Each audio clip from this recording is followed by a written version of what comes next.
지난 주간 축구 때문에 화나신 분들이 많은데 축구 얘기를 하게 돼서 죄송합니다. 제가 어제 설교 원고를 읽으면서 지난주에는 테니스가 감동이었는데 한 달 전쯤에 이 설교 준비할 때 테니스 얘기를 좀 하도록 하나님이 좀 감동하시지, 그런 생각을 좀 해봤어요. 오래전에 월드컵 때 어떤 집에서 치킨을 시켰습니다. 근데 이 치킨 가게에서 배달을 막 왔는데 배달을 딱 문 열고 들어온 순간에 우리나라 축구 대표가 골을 넣었어요.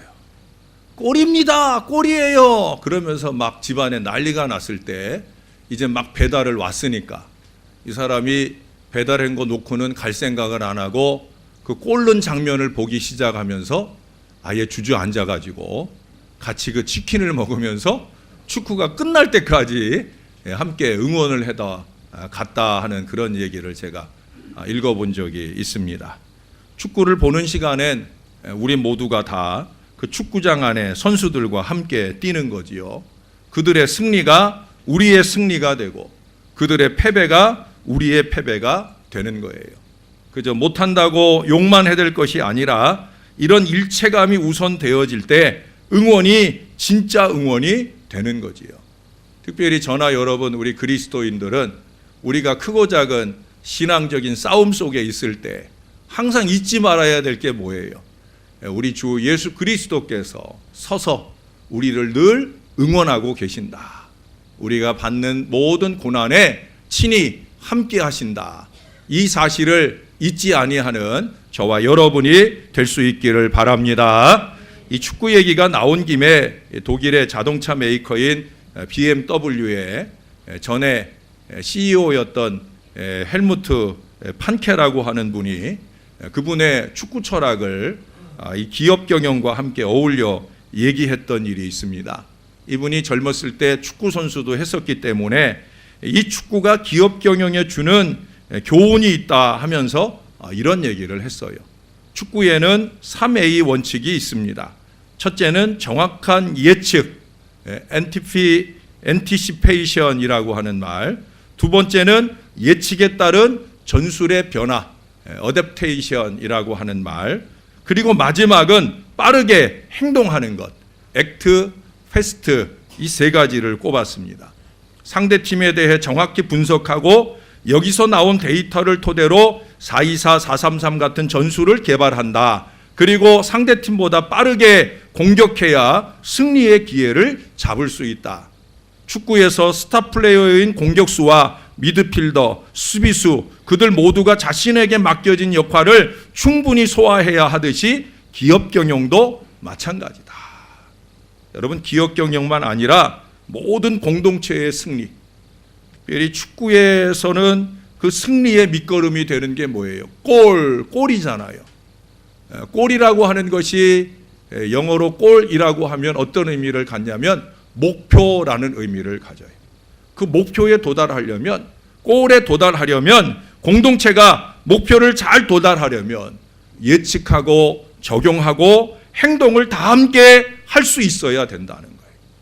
그런데 여러분, 특별히 우리 기독교 공동체는 그 반드시 예측해야 하는 것 가운데 고난이라는 것이 있다는 거예요. 지난주에 어떤 분이 저에게 목사님 오늘 설교 참 재밌었어요.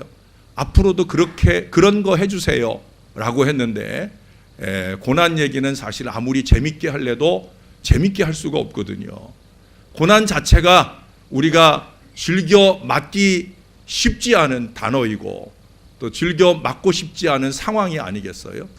그러나 안타깝게도 우리가 신앙 안에 산다고 하면 이 신앙은 고난을 예측해야 된다는 거예요. 다시 말해서 기독교는 고난의 종교요, 고난에 뛰어드는 종교라고 하는 거예요. 예수님께서도 말씀하셨어요.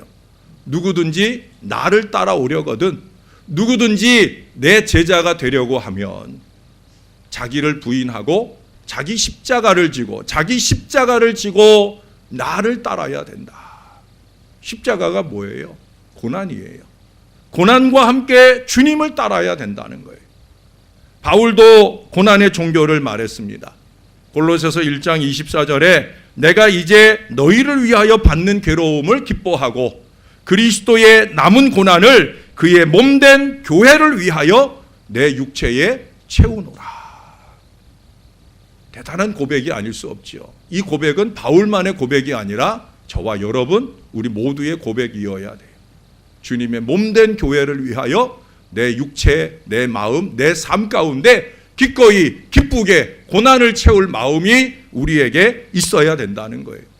그런데 이 바울은 자기가 받는 모든 고난을 기쁘게 여기면서 그리스도의 고난의 부족을 보충하는 것처럼 오늘 우리들에게 고백을 해주고 있어요. 그러나 여러분, 우리 그리스도께서 겪으신 고난이 과연 불완전하고 불충분했던가? 그래서 그가 그 불충분한 부분을 채워야 된다고 말하는가? 그건 아니에요. 그리스도의 십자가 고난, 예수님이 겪으신 고난은 완전한 고난 아니겠습니까? 그럼에도 불구하고 우리 예수님께서는 지금도 하늘에서 그의 몸된 교회와 우리 성도들이 겪는 이 고난을 자신의 고난으로 삼으시며 지금도 고민하고 고통 받으시고 계시는 거예요. 결국 우리가 그리스도의 남은 고난을 우리 가운데 채운다라는 고백은 뭐예요? 지금도 우리를 위해 고난 받으시는 그 주님과 함께 주님의 고난에 동참하며 보충하는 그런 마음으로 신앙한다 하는 그런 의미를 말씀하고 있는 거예요. 세상에서 싸우고 있는 교회와 그리스도인은 고난을 경험하지 않으면 안 되는 거예요. 이 고난은 모두 그리스도인 자신의 고난인데 그리스도인은 이 고난을 보충하듯 고난의 종교, 고난의 그리스도인이 되어야 된다는 거예요.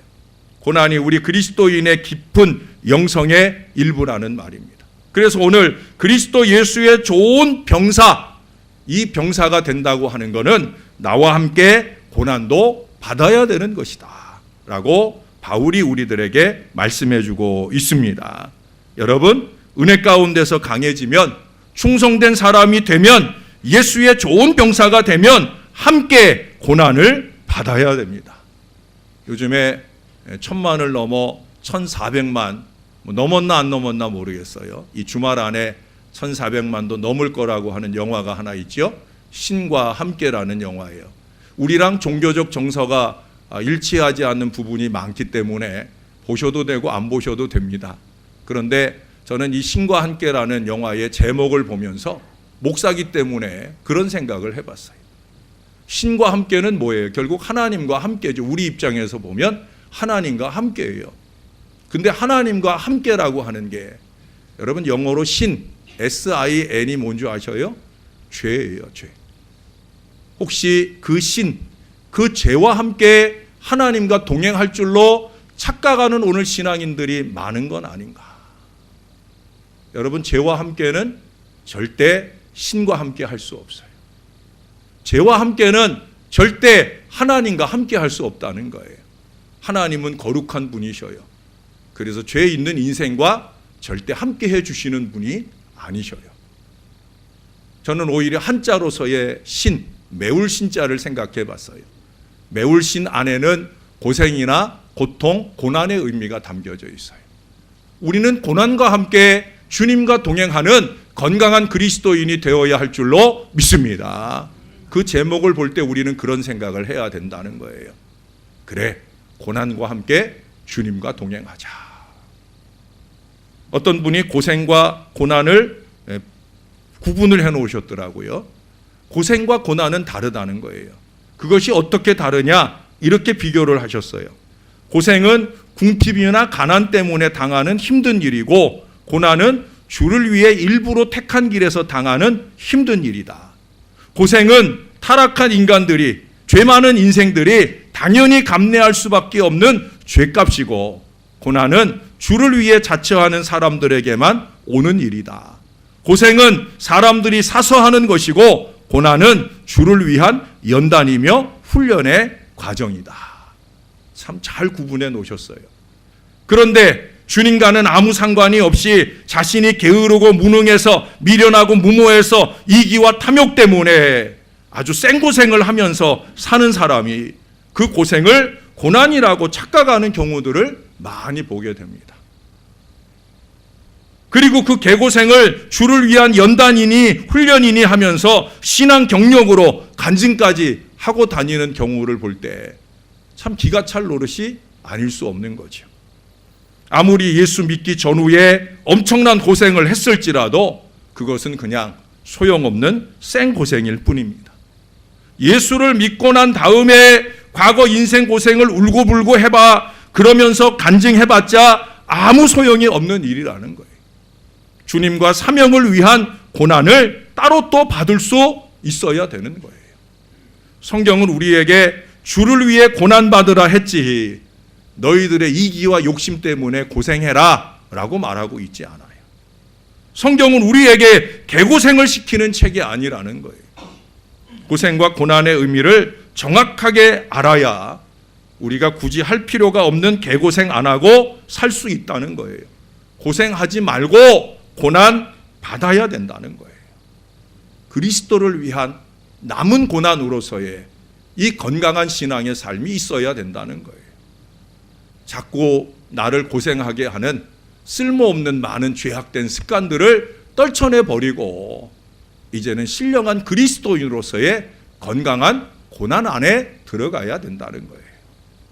오래전에 미국 프로야구에서 뛰었던 그 코리안 특급 박찬호 선수가 아시아 선수로는 최초로 대망의 통산 124승을 달성했었잖아요. 근데 그 이전에 그가 텍사스 소속으로 있을 때 그때 홈구장인 아메리퀘스트 필드에서 벌어진 시카고 화이트삭스와의 경기에서 6이닝 3실점 4삼진으로 승리 투수가 되었어요. 그 팀이 12대4로 이기는데 혁혁한 공을 세웠습니다. 이날 승리로 그가 99승째를 달성했어요. 이제 100승을 코앞에 놓고 있기 때문에 그는 그 감격을 자신의 홈페이지에다가 이렇게 적었습니다. 제게 4이닝에 닥쳐왔던 고난이 있었듯이 그 4이닝에 그가 솔로 홈런도 맞고 이어서 연속 안타를 맞으면서 3실점을 한 거예요. 그날 실점의 전부가 이 4이닝 동안에 나온 거예요. 그래서 그는 이렇게 얘기하는 거예요. 4이닝에 닥쳐왔던 고난이 있었듯이 우리의 삶에는 늘 고난이 닥치게 됩니다. 그러나 그 고난은 절대적으로 우리를 더 강하게 만들 수 있는 비타민이죠. 물론 그의 고난은 제가 여러분들에게 말씀드리는 고난의 의미하고는 다릅니다. 그러나 그에게 있어서 목표라고 하는 것을 향해 달려가는 동안에 만나는 위기 상황, 그 고난을 그는 비타민으로 생각하고 있다는 거예요. 사랑하는 여러분, 그렇습니다. 고난은 독이 아니라 비타민이라는 거예요. 특별히 그리스도 예수를 위해서 고난받기를 원하는 저와 여러분에게는 더더욱더 고난은 우리를 건강하게 자라게 하는 비타민이 되는 줄로 믿습니다. 세상 연락을 위한 젊어 고생은 사소하지 말아야 돼요. 그것은 그냥 독이에요. 우리의 영을 병들게 하고 우리의 삶을 문제로 몰아가는 독이에요. 그런 것들은 사서 마시지 마셔요. 애써 끌어안지 마시라는 거예요. 그러나 우리 그리스도인에게는 그리스도를 위한 이 고난, 이것은 즐겨 먹어야 할 비타민이다. 좀 더 예수를 잘 믿기 위해서, 좀 더 예수님이 원하는 건강한 신앙을 위해서 그렇게 고난받음을 우리는 비타민으로 여길 수 있어야 된다는 거예요. 그래서 그 무시무시한 로마 황제들의 핍박을 받으면서도 죽으면 죽으리라, 이런 각오를 가지고 믿음의 생활을 했던 그런 분들이 누구예요?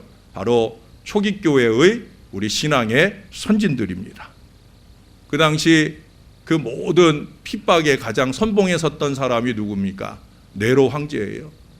이 사람이 얼마나 어처구니 없는 사람이냐면 자기의 시상을 떠올리기 위해서 로마시 한켠에 불을 질렀어요.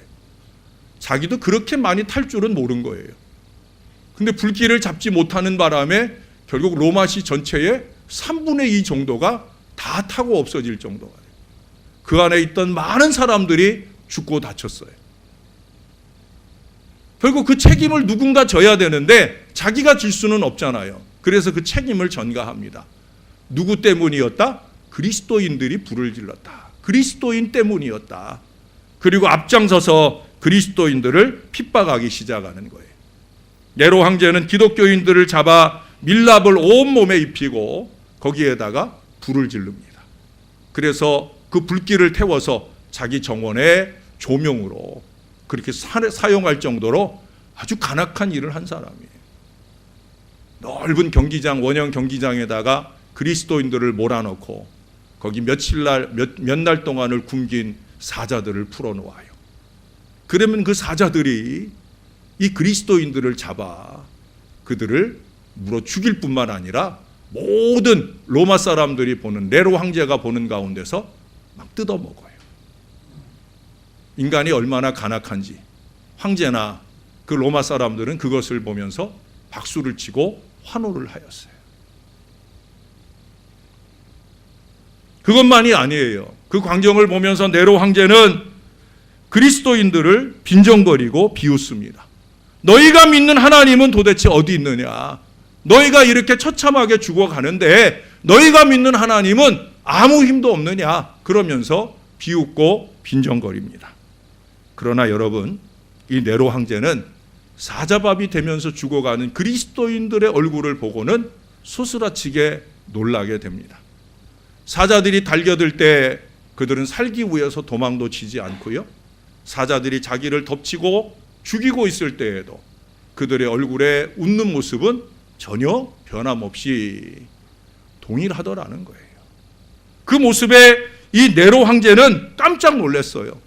공포에 질려야 되는데 오히려 황홀한 모습으로 죽음을 맞이하는 그들을 보면서, 아니 어떻게 사자밥이 되는 이 공포의 순간에서도 저토록 밝게 웃을 수 있을까? 도대체 저들이 믿는 종교가 대체 무엇이란 말인가? 어떻게 죽음을 초월할 수 있는 이런 종교가 있을 수 있는가? 그러면서 그 네로 황제는 그 자리에서 기절을 하기까지 했다는 거예요. 그러니 그가 제정신으로 살 수 있겠습니까? 네로 황제는 정신병자가 되어 결국 자살로 그 삶을 마감하게 됩니다. 그런데 그런 사람을 봤는데도 불구하고 그 다음에 9명의 황제들이 이어가면서 여전히 기독교인들을 박해하는 일들을 이어가더라는 거예요. 그 중에서도 6번째 막시무스 황제 같은 경우에는 이 기독교인들을 막 50명 이상씩 집단으로 산채로 매장을 해요. 깊은 구덩이를 팔고 살아있는 그리스도인들을 그 안에 몰아넣은 채로 그 위에다가 흙을 쓸어 붓습니다.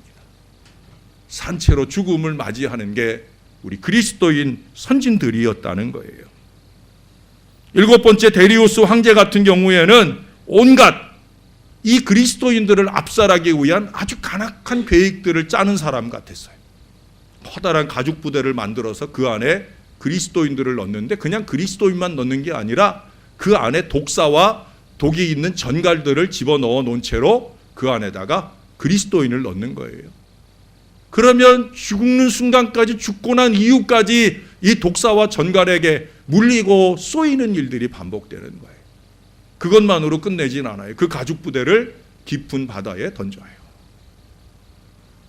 죽음과 죽음 이후의 고통까지도 받아야 된다고 생각을 하면서 그렇게 우리 그리스도인들을 핍박했었다라고 하는 거예요.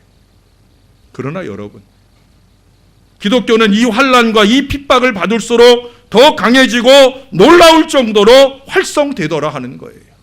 할렐루야. 그것은 개인도 마찬가지입니다.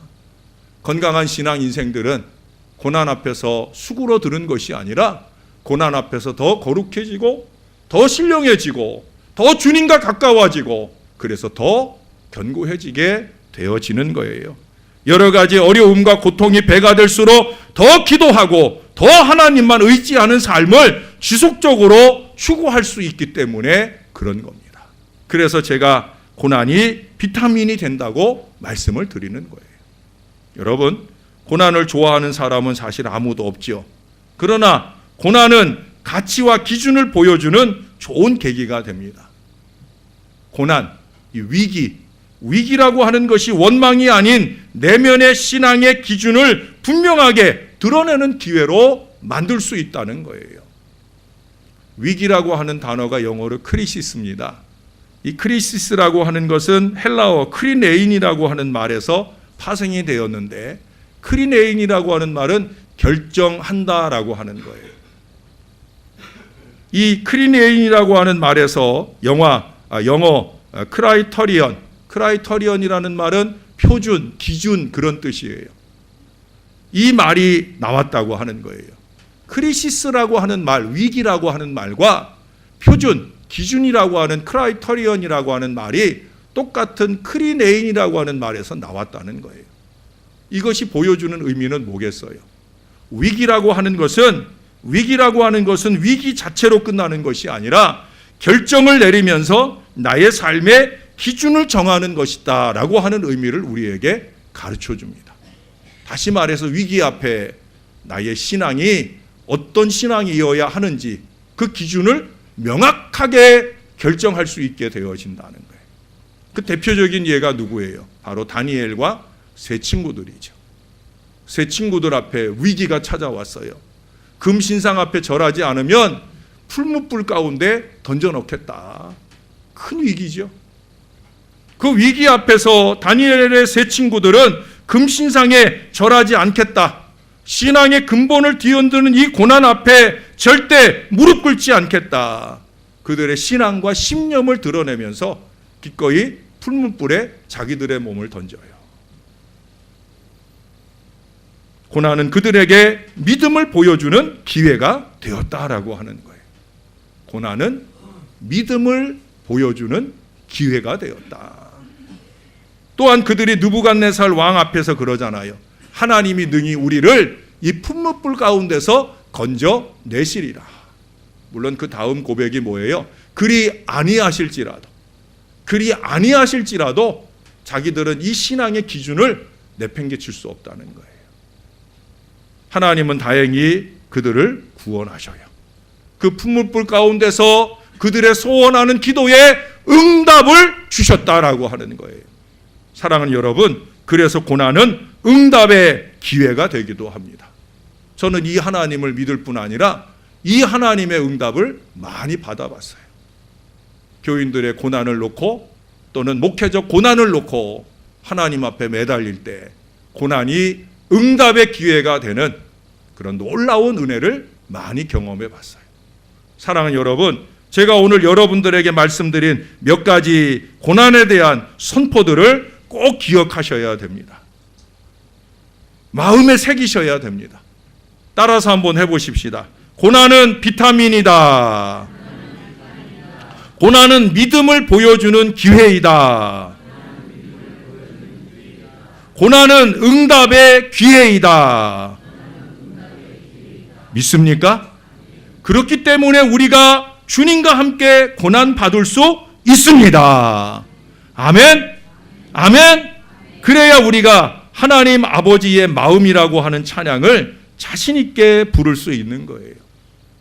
제가 오늘은 전곡을 다 불러보려 합니다. 같이 아시는 분들은 함께 부르셔도 좋겠습니다. 아버지, 당신의 마음이 있는 곳에 나의 마음이 있기를 원해요. 아버지, 당신의 눈물이 고인 곳에 나의 눈물이 고이길 원해요. 아버지, 당신이 바라보는 영혼에게 나의 두 눈이 향하길 원해요.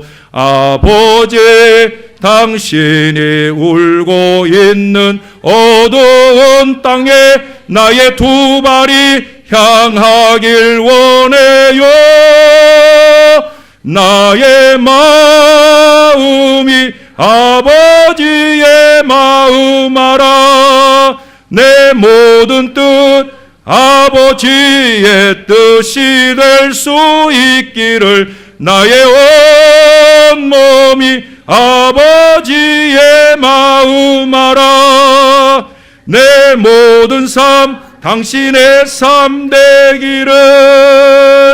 내 모든 삶 당신의 삶 되기를. 할렐루야. 정말 이 찬양을 자신 있게 드릴 수 있으십니까? 주님이 보는 것을 볼 수 있으며 주님의 마음이 가 머무는 곳에 과연 우리의 마음이 가 머물 수 있느냐는 거예요. 주님의 발이 가는 곳, 나도 그곳에 가서 주님이 받으실 고난 내가 대신 받을 수 있겠다고 우리는 말할 수 있는 사람이어야 된다는 거예요. 때로는 우리의 물질을 드리고 때로는 우리의 시간과 땀을 들여서 우리는 그렇게 그리스도의 남은 고난을 채워가는 사람이 되어야 된다는 거예요. 미국의 유태교 사회학자 아이젠 슈타트가 한국을 방문하던 날 이제 김포공항을 향해 거의 다 왔을 즈음에 서울 하늘을 내려다보면서 깜짝 놀랐답니다. 왜 놀랐느냐? 서울 하늘에 가득한 십자가 불빛을 보고 깜짝 놀랐다는 거예요. 십자가에 대해 일찍이 경험하지 못한 충격이었다라고 그는 그렇게 고백을 합니다. 물론 십자가가 있기에 아니 이 도시는 전부가 다 공동묘지인가 하는 생각도 하고 아니 어찌 주님의 십자가가 고난의 상징인 십자가가 저리 화려할 수 있을까라는 생각도 했다는 거예요. 다른 사람들과 우리나라 사람들의 이 십자가에 대한 생각이 다르죠. 다른 이유가 뭐겠습니까? 여러분 십자가를 보는 다른 나라 사람들은 서양에서는 십자가가 죄인을 사형시키는 사형틀이에요. 뿐만 아니라 죽음의 상징이에요. 모든 무덤마다 십자가가 세워져 있잖아요.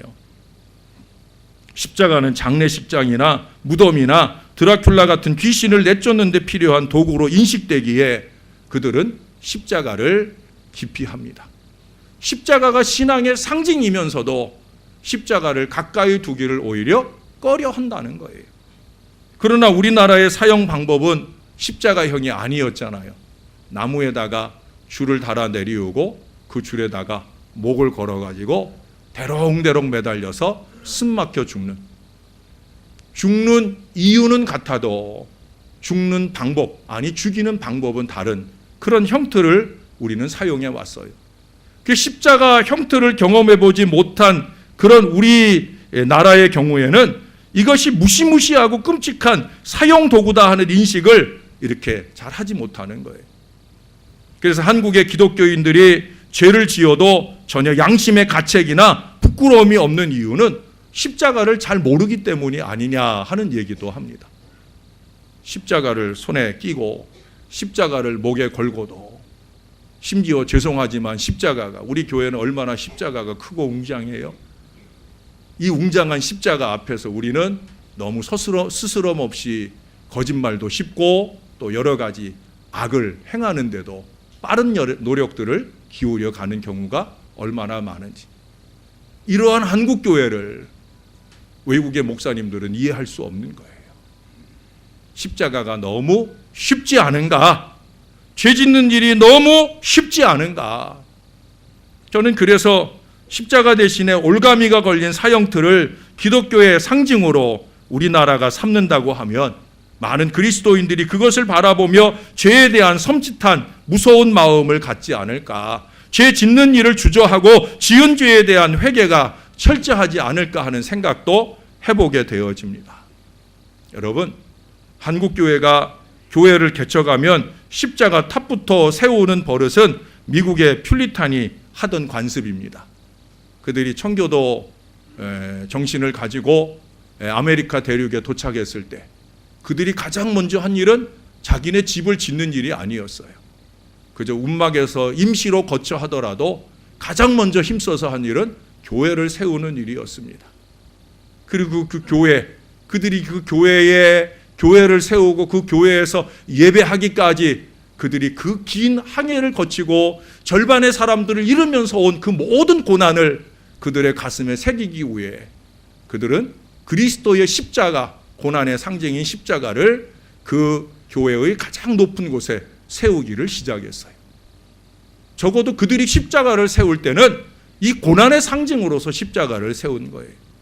근데 세월이 흘러 우리나라에 온 선교사들이 교회를 세우게 될 때 교회마다 종탑을 세워야 되는데 종만 하나 놓기가 그러니까 그 위에 십자가를 세우게 되는 관습이 생기게 되었다는 거예요.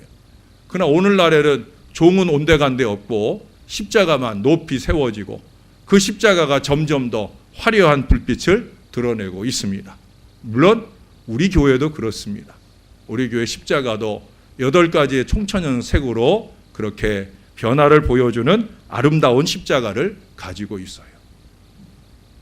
이러한 십자가에 대한 목회적 우려들이 많이 있습니다. 왜?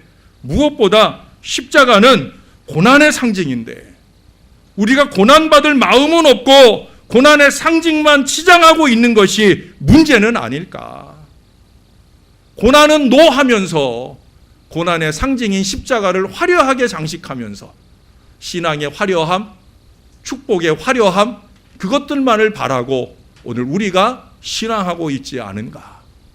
저나 여러분의 바람처럼 여기가 교회인 줄을 모르는 이 지역의 사람들에게 여기 교회입니다라고 하는 상징으로서의 십자가만 아니라 이 십자가 아래 모여드는 저와 여러분이 십자가가 가진 그 본래의 정신, 고난이라고 하는 이 정신을 가슴에 새기고 그 고난에 동참해야 할 그런 마음도 우리 안에 충만해야 될 줄로 믿습니다. 고난의 십자가는 결코 화려하지 않아요. 그러나 물론 고난은 고난 뒤에 화려한 보상을 우리에게 안겨줍니다. 왜? 그리스도의 고난을 우리 하나님께서 기뻐 받으시니까. 그리스도의 고난의 십자가 뒤에 하나님께서는 영광의 부활에 관을 씌워 주셨으니까. 사랑하는 여러분, 저와 여러분도 그렇게 주님의 고난에 기쁘게 동참할 수 있다고 하면 그리스도 예수의 좋은 군사로서 함께 고난받을 믿음의 마음이 저와 여러분 안에 있다고 하면 우리 하나님께서는 예비하신 훈장을 우리 가운데 달아 주실 것입니다. 여러분, 병사의 최고의 목표는 뭐겠습니까? 훈장 아니겠습니까? 왜 그들은 목숨을 바쳐 나라를 구하려고 자신을 던지겠습니까? 고난에 기꺼이 뛰어들겠습니까? 다른 이유 없어요. 물론 나라를 위하는 마음도 있지만 개인적으로는 그 목표로 가지고 있는 게 뭐예요? 멋진 훈장 하나 달아보기를 소원하지 않겠습니까? 저와 여러분도 우리의 생에 마치는 때 주와 함께 그리스도 예수의 좋은 병사가 되어 함께 고난을 받은 우리에게 우리 주님이 기쁘게 훈장 달아주실 그 건강한 미래를 위해 오늘 주와 함께 고난받기를 기뻐할 수 있는 그 귀한 믿음의 병사들이 다 되어주시기를 우리 구주 예수님의 이름으로 간절히 축원합니다. 기도하겠습니다. 아버지, 부족한 종의 마지막 강력한 권면에 주의 사랑하는 자녀들이 한 목소리로 아멘 하였습니다. 입술에 아멘이 되지 말게 하시고 정말 마음을 다한 신앙의 고백이 되게 하여 주옵소서. 주님을 위해, 주님의 몸된 교회를 위해 수고하고 희생해야 할 고난 앞에 설 때마다 꽁무니 빼는 사람 없게 하시고 기꺼이 고난을 기쁘게 받으며 그리스도의 남은 고난을 나의 가운데 채우는 것을 감격할 수 있는 건강한 신앙의 병사들이 다 되도록 은혜를 베풀어 주옵소서. 올 한 해 은혜 가운데서 강하고 충성되어 그리스도 예수의 좋은 병사로 주님과 함께 고난받는 은혜의 한 해를 잘 지나도록 저희의 믿음을 보여줄 기회로 삼게 하여 주시옵소서. 예수님의 이름으로 기도합니다. 아멘.